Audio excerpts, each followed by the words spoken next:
Da-dum, da-dum, da-dum, dum, dum, dum, dum, dum, dum, da-dum, dum, dum, dum, dum, dum, dum, da-dum, dum, dum, dum, dum, dum, dum, dum. Uh-oh. Hey there! I bought a Grainfather G30 version 3 for Christmas after using a version 1 G30 for over 10 years. The version 1 G30 I had was still brewing great beer, but after making my video on the 3 different versions of the G30, I wanted to take advantage of the improvements Grainfather's made over the years. As a side note, if you want to understand the 3 different versions of the Grainfather G30, go to my YouTube video in the link below. The first thing I needed to do after I received my new G30 was transfer the modifications I've made over the years. So, are you ready? Well, giddy up, cowboy. Now, as I stated in my previous video on the G30 version 1, the grain coat is a must-have if you have the 110 volt versus 220 volt model. So, I transferred the grain coat to my new G30, and I also transferred the other modifications that I've made over the years, such as adding a glass lid with a silicone knob, another must-have, and I transferred the discharge pipe from version 1 G30 to the version 3, which has a spring-loaded safety valve removed, because I'm careful and I always follow my brew day checklist. The new shutoff valve I installed with a long insulated handle for making small adjustments without burning my fingers, and the silicone side hose modification I installed for monitoring the level of wort that's inside the boiler during the sparge process. So, after I transferred my modifications to my new G30, the next thing I did, and it's what everybody should do before your first brew, is thoroughly clean your new G30.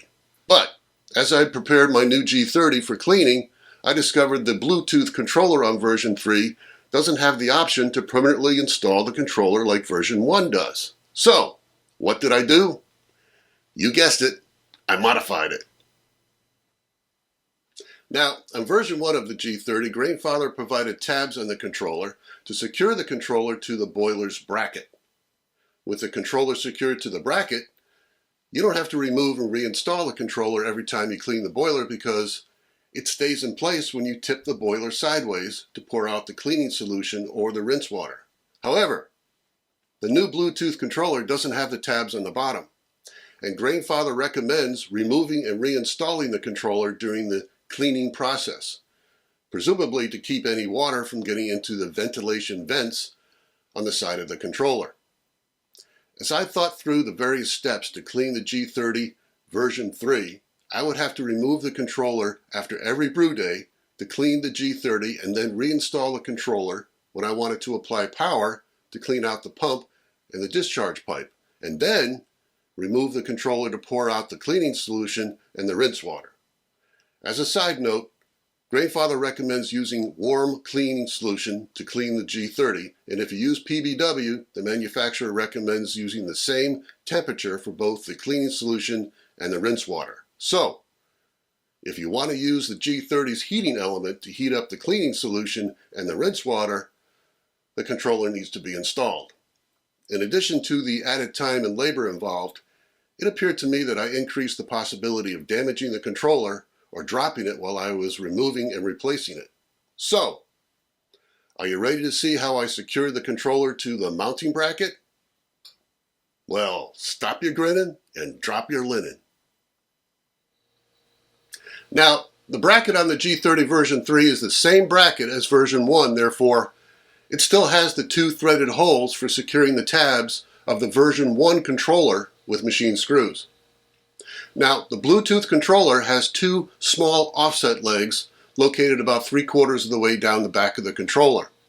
I use these offset legs to attach a new set of mounting tabs to the Bluetooth controller. I fabricated a couple of plastic tabs and I drilled holes in the tabs so that they would fit over those offset legs. I also drilled holes at the bottom of the plastic tabs to line up with the existing threaded holes on the boiler's mounting bracket. The offset legs on the controller are hollow, so a couple of button-top hole plugs will fit nicely into the holes. After installing the plastic tabs over the offset legs, I secured the plastic tabs in place with hole plugs and superglue. I then secured the bottom of the plastic tabs to the boiler's bracket with a couple of machine screws.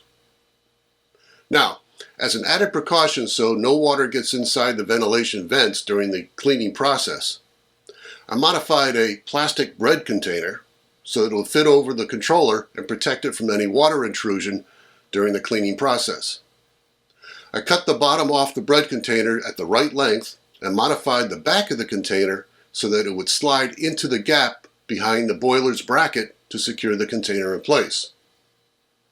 So, you say you're not satisfied and you say you want more. Well, how about installing a carrying strap to help you lift and pour the G30 during the cleaning process? That's right, folks, don't touch that dial. So, your G30 is screaming, "Wash me, please!" And you're frustrated because there's no easy way to lift the boiler to pour out the cleaning solution in the rinse water. You try lifting the boiler by the retaining ring, but the retaining ring pops out.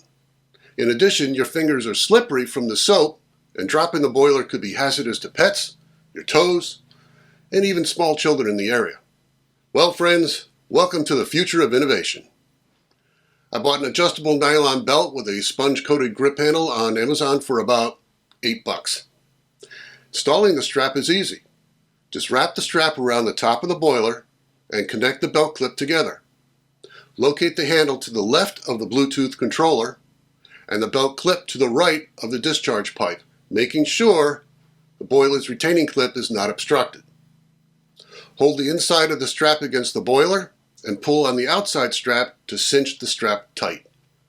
Cut the excess material off, but leave enough material to cinch the strap each time you attach the strap to the boiler. But wait, folks, there's more.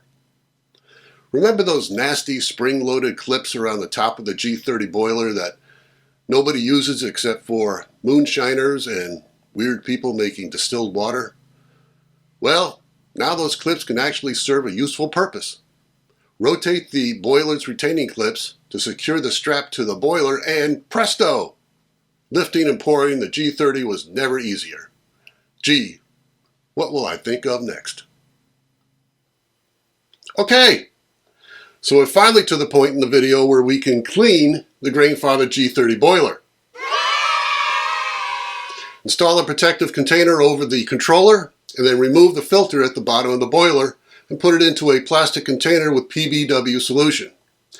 At the end of the day, this filter will be caked with hops and stuff, so let it soak while you clean the rest of the boiler. The sides and bottom of the boiler will be caked with residual wort, and using a full pressure spray, clean the sides and bottom of the boiler. Pour out the water and residual material and then repeat.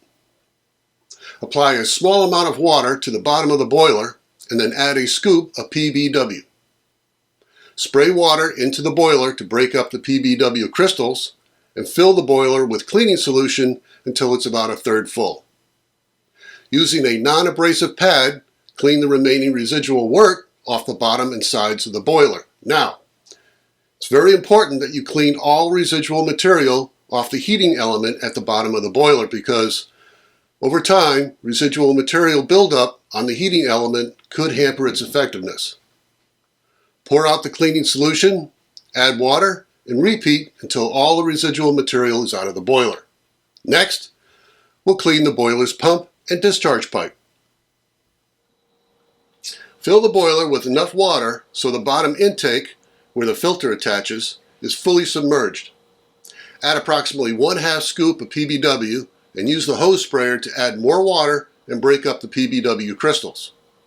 The soap foam will prevent you from seeing the intake, but you'll know the water level is high enough to safely operate the pump. Install a recirculation arm onto the discharge pipe with the hose hanging outside of the boiler. Put a bucket underneath the recirculation hose and plug the controller into a GFCI electrical outlet. Remove the protective container from the controller and push the pump's power button on the controller to turn the pump on. Let any residual wort from inside the discharge pipe in the pump empty into the bucket. This will avoid continually circulating any residual wort through the discharge pipe and the pump during the cleaning process. Push the pump's power button to turn the pump off, loosen the knob on the recirculation arm and rotate the arm so that the hose is now inside the boiler. Tighten the knob on the recirculation arm and push the pump's power button to turn the pump back on. Let the pump run for a while as you clean the boiler's strainer, the grain basket's perforated plate, and the grain basket. Oh yeah! I recommend using a plastic tub to clean the grain basket so you can rotate the sides of the grain basket on the edge of the plastic tub without scratching the surface. Fill the tub about halfway with water and PBW. Clean the inside and outside of the grain basket with a non-abrasive cleaning pad. And after the grain basket is clean, set it aside and clean both sides of the lower perforated plate with a non-abrasive pad and use a hose sprayer to dislodge any grain stuck inside the perforated holes. Next, rinse the G30 filter with a hose sprayer to dislodge any grain stuck in the holes of the filter. Alright, now let's get back to the boiler's pump. By now, the pump and the discharge pipe have been thoroughly cleaned with PBW and they need to be rinsed. Push the pump's power button on the controller to turn the pump off and install a protective cover onto the controller. Remove the recirculation arm and unplug the controller from the GFCI outlet. Pour the cleaning solution out, then rinse and repeat until all the PBW crystals are gone. As I reported in my video on cleaning the Grainfather conical fermenter, the manufacturer of PBW and Star Sand recommend a final rinse of Star Sand to sanitize the surface. Install the recirculation arm onto the discharge pipe and pour Star Sand around the inside of the boiler with enough Star Sand to fully submerge the pump's intake fitting. Plug the controller back into the GFCI outlet, remove the protective cover from the controller, and push the pump's power button to turn the pump back on. Let the pump run for a minute, pushing Star Sand through the pump, discharge pipe, and recirculation arm. Push the pump's power button to turn the pump off and install a protective cover onto the controller. Remove the recirculation arm and unplug the controller from the GFCI outlet. Pour the Star Sand out of the boiler and put the boiler upside down in a safe location to drain. Spray the grain basket, the lower perforated plate, and the filter with Star Sand and set them aside to dry. Done. Well, that's it. That's my video on how to clean the Grainfather G30 version 3. I'll leave links in the description section where you can get the equipment that I used in this video. Remember, a clean G30 is a happy G30. As always, if you have any comments or questions, let me know. Cheers.